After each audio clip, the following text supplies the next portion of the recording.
excuse me, on the left over here, we have individuals who are religious fundamentalists, religious fanatics, and this is the expression, RT-PCR, real-time PCR expression of the VMAT2 gene.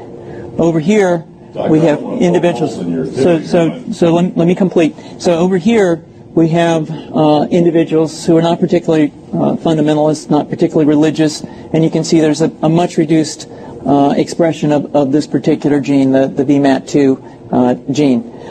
Another evidence that supports our hypothesis for the development of this approach. What you see here is by spreading this virus, we're going to eliminate individuals from donning on a bomb vest and going into a market and blowing up the market. So our hypothesis is that these are fanatical people, that they have overexpression of the VMAT2 gene, and that by vaccinating them against this, we'll eliminate this behavior. So we have some very, very remarkable data in this next slide. Here we have two brain scans. These are fMRIs. These are two different individuals with different levels of expression of VMAT2.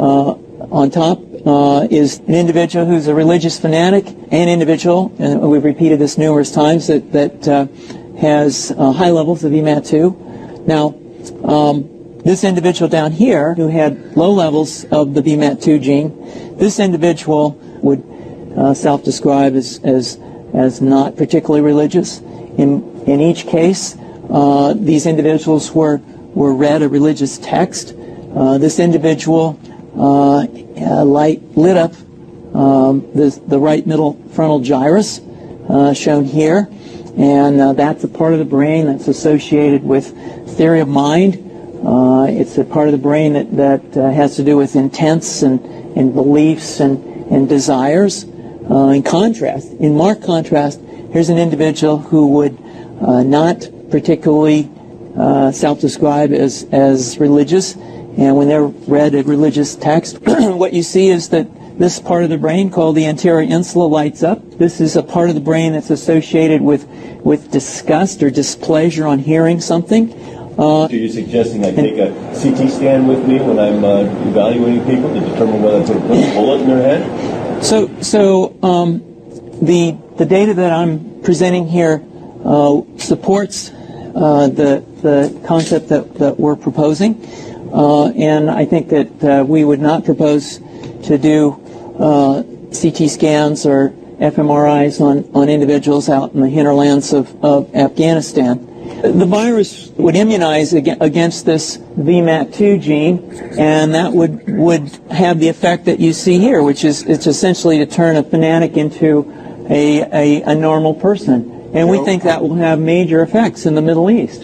How would you suggest that this is going to be dispersed? Aerosol? Well, so the present plan and the tests that we've done so far have used respiratory viruses, such as flu or rhinoviruses, and we believe that that's a satisfactory way to get the exposure of the largest part of the population. Most of us, of course, have been exposed to both of those viruses, and we're quite confident that this will be a very successful approach. This is fascinating.